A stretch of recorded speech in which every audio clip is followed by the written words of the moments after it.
that indicator on there yesterday, and I filled up the tire, and it's still low. So what's going on, right? So I go around and look at the tire, the suspect, and sure enough, there's this big either nail or screw or something in the tread there. So I am happy that when the guy said, and I was very tired, I remember, do you want road hazard? It's this much. I just said yes, It's like, whatever, give it to me. And now I need it. So I got the tires. I had such a great experience, and maybe this isn't true of some of your experiences with Walmart. I know, I read some of the reviews and I look at it and I go, wow, some people have really had bad times at Walmart Automotive. But I had a great time. I ordered my tires. These things are good. They're made in Vietnam for this car. It's perfect. This car is a super economy car made by Toyota. It's called the Prius C for city, and I use it out here on the highway because it does so well as well. And I've never had to do any maintenance on it at all, except for the tires. Every once in a while I have to change tires out, change the oil, normal things. But the Prius is well put together, very economical car for gasoline hybrid. So I'm happy with it. I'm on Alligator Alley, which goes between Naples and the other side of the state. Fort Lauderdale kind of goes north there. What I'm going to do is go right and go down south to Miami, to the airport, where I have a trip to Las Vegas tonight. Yeah! So I hope you join me on that. But what I want to talk about today is, what I did is I went to a Wawa gas station. I love those places because they seem to have everything. But this time Wawa didn't have my patch, the fix-a-flat aerosol thing you put in there. But I thought, this thing is not empty. The tire isn't all the way down. It had 12 pounds of air in it yesterday. It had 12 pounds today. Wawa has free air pumps, where most gas stations charge you for it, like $3.50 or something for 15 minutes of air. And I thought, let's let it go. And on this car, the beauty of it is it does have indicators on each tire that will tell you if one of the tires is low. So all I have to do is, I'm pretty sure when I get back from my trip, I'm going to have the low indicator. And I'm thinking about buying Fix-A-Flat in Las Vegas. And then I thought, I don't think you can bring, even as a flight attendant, you can bring aerosol cans on board airplanes. But we'll see. I'll look it up online and see if, if it's a prohibited item. I don't want to do it because, I don't want any explosions in my suitcase, especially a Fix-A-Flat. That would be a big mess. Okay, what I wanted to talk to you about is Pillar 1 in my protocol. And I've had people that have become more and more interested in the protocol. What are the pillars and what do you stand by? What do you do?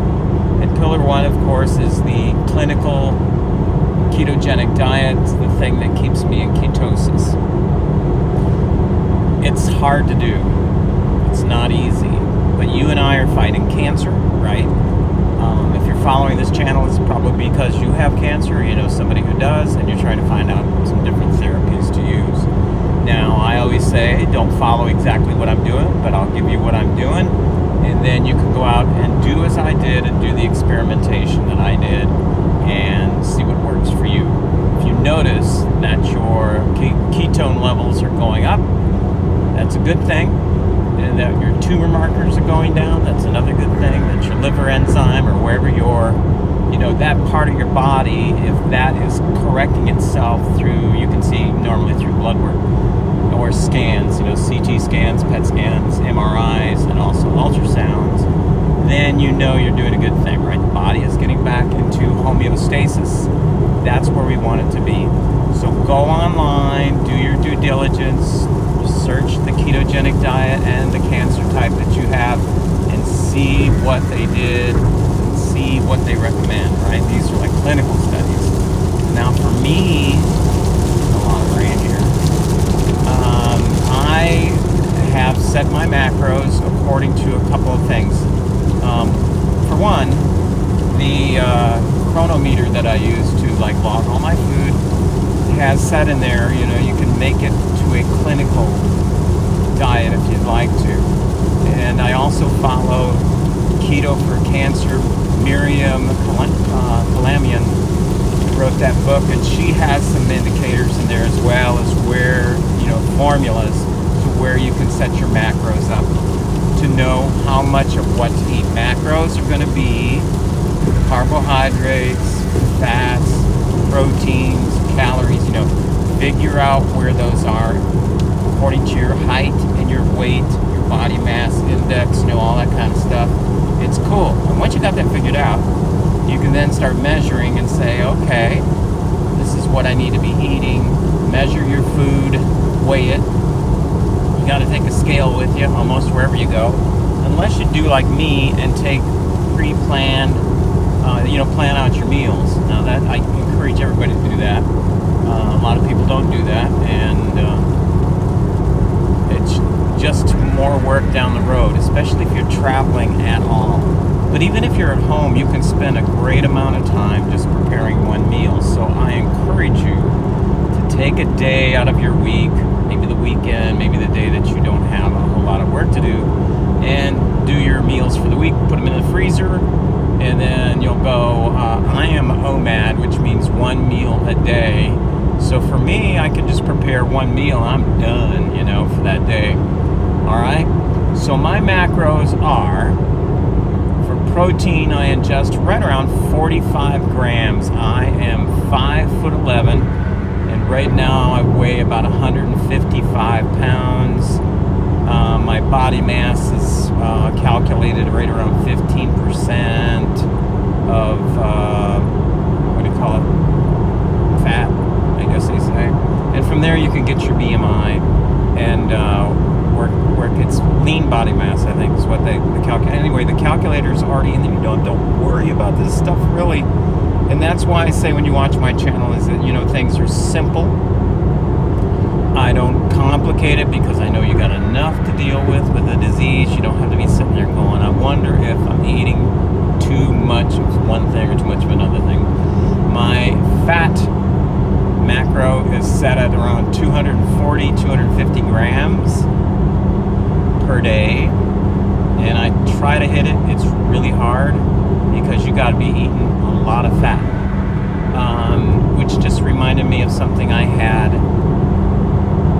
Avocados that I made this morning, and it was so much fat in it I couldn't eat it in one setting. But here's what I do is I'll break it down and I know I said one meal a day, but I fixed one meal. Sometimes I can't eat it in one setting because it's just overloaded. My fat macro is so high. So it's like a 4-to-1, 1 protein to 4 fats, right? That's their pretty clinical therapeutic ketogenic diet. Yeah. And your liver will start going, hey, wait a minute, that's too much to process at one time. So what it was like, geez, now that I think about it, it makes me almost want to cry. But I'm thinking, here's the way you have to confront these things, right? Is that 2 avocados or 3 avocados or what? Come on. They're not going to kill you if you didn't eat them, left them in the fridge, and by the time you get back home, they're going to be rotten or all black. And then what I did is I took something that I found just recently, and I'm going to do a little show on it as soon as I get home on Monday. It's pork jowl bacon. Now, it's like $6 to $7 per package. I got the cheapest one, which was almost $7, but they do it by weight, of course. And the most expensive one was $9, and it had a whole bunch of bacon. But I mean, this bacon is like 64 grams of fat to like 4 grams of protein, no carbs, and a lot of good salt in there, and it's just so tasty. I can eat that stuff every day. Except I had so much fat this morning, I noticed myself throwing away 2 pieces of bacon too because my eyes were bigger than my stomach this morning. I said, man, this looks so good. But it's very tasty too. If you do that with an omelet, I was gonna skip the cheese this morning because I just, but I got this war going on with cheese in that my friend Fernanda over in Portugal, says she's got this thing in the back of my mind. It's going, hey, there's casein in cheese. Casein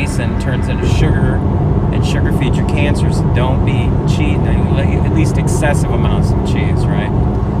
So, but I love the taste. And the thing is, because there are certain things that happen to your taste when you start getting on chemotherapy. And you'll notice this might not happen first month, might not happen second month. But it usually, everybody I know, it happens. You know, their taste buds, taste changes a little bit. So things that you loved so much don't taste the same. One thing that has not changed for me and that I love so much, like a little mouse, is cheese. So, and then Fernando goes, Dave, you can't be eating the cheese like a mouse, because there's casein in there, and that's going to throw your ketones off and your glucose numbers off. And sure enough, the next morning when I read them, I'm off the charts because I ate my cheese. So I put a little bit of cheese in the omelet today, just for taste. I did taste it, and then I thought, you know, was this worth it? And it really wasn't, you know, for wanting to stay in ketosis, and the small amount of taste I got from that cheddar cheese I stuck in there. So bacon bits, I also put that inside the omelet. Those were really good. I put those inside the avocado stuff that I stirred up as well. Some other sauces that I got from Portugal, I think. And it's just marvelous. But I couldn't eat it all, so I left it in the refrigerator. So that's where it sits. But you will find two things if you follow pillar one that are gonna like hit you in the face. Maybe I'll say three things, okay? And you're gonna struggle. You are gonna struggle. I'm just letting you know up front. Struggle is a coming. So be ready for it. As I always say on all these videos, set yourself up for success, because you need to, you know? If you don't, you're gonna fail. So here's what you do. You have to figure out your diet ratios. You got your macros down. I don't think it's important to hit those high macros every single day. In other words, you don't have to eat 45 grams of protein every single day if you don't want to. You don't have to go 250 grams of fat every day if you don't want to, right? You can do less. So you can say, okay, I did 38 grams of protein or 35. And then for the fat macros, which are really hard to hit, you know, okay, I did 190, which is really good, you know. At least my thing was like 4-to-1, almost 4-to-1 your ratio. So that's where you want to get, because you'll see that if you keep that ratio, your ketones will explode. You'll get into a fat burning process in your body, because what are you feeding your body? You're feeding a teeny bit of protein, which is, you know, your body's going to go, well, I can't turn that into glucose because that's just enough for me to feed the other stuff that I need to do and to synthesize into muscle. We all need rebuilding muscle all the time, right?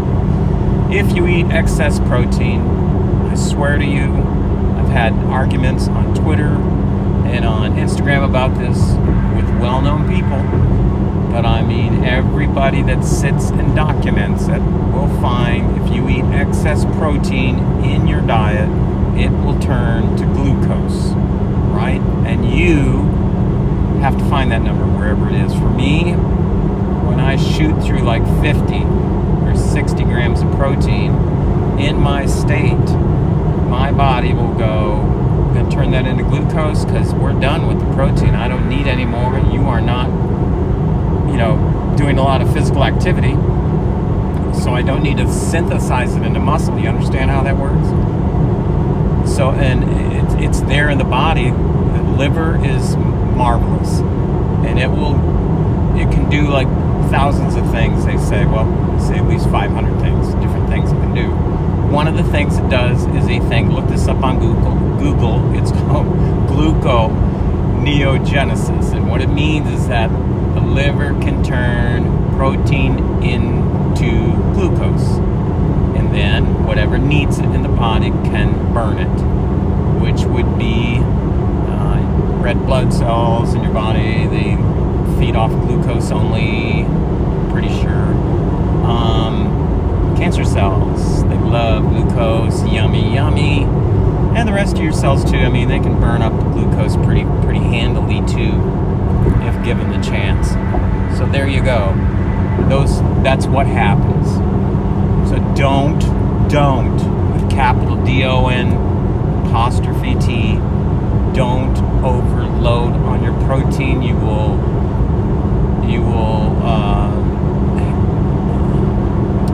hijack this whole process, and not in a good way. You talk about body hacking. That's what we're doing here. And if you do this kind of thing, go over on the macro, you're just hurting you. You're not hurting anybody else. Don't think for a moment that when you go high fat and low protein that you're going to wither away to nothing. Nobody that I've consoled, whatever, however you say that, and nobody that I have known anywhere has ever withered away from eating a macro like that. Nobody.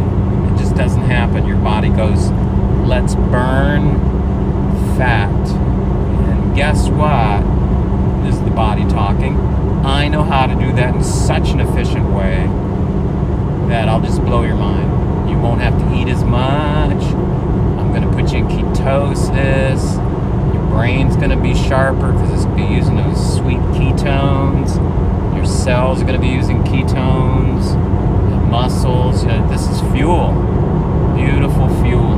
And guess what else? Your cancer cells are going to be starving because they do not have a ketone receptor on them to uptake any of this delicious food, any of these nice ketones that are floating around, okay? So they're starving. And then when we go into chemotherapy, we smash them in the face, and that's how we starve cancer. There's another book called How to Starve Cancer. The gal's name, it's another woman. Her name escapes me now, but it's a very, very good book. I learned so much from that book.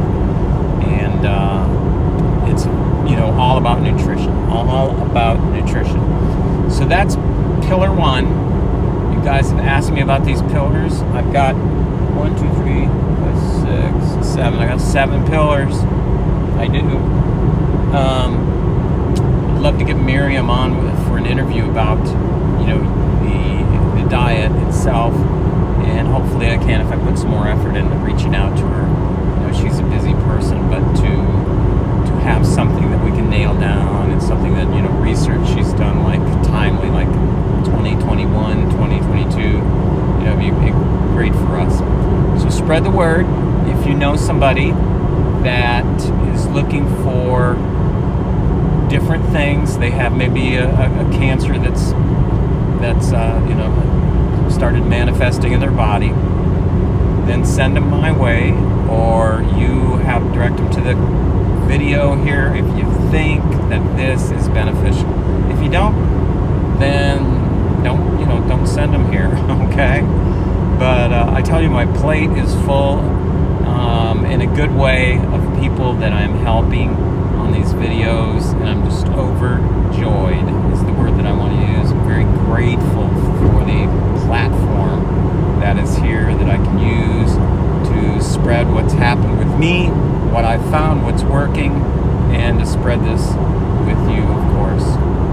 And people that, have thought that the standard of care, which is going to get chemotherapy and going home and puking and having a quality of life that's 0, is not the only way. There are better ways, like the way I'm doing.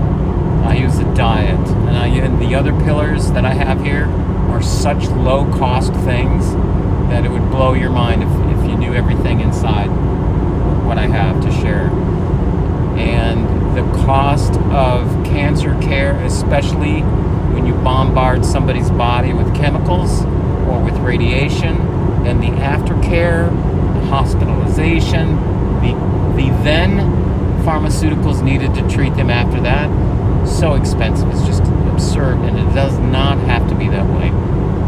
We must wake up and treat cancer as a metabolic disease. That means it lives and breathes just like all the other cells in your body. And remember, cancer came from within you, right? Nobody brushed up against you and some cancer cells got on you. That's not how it happens.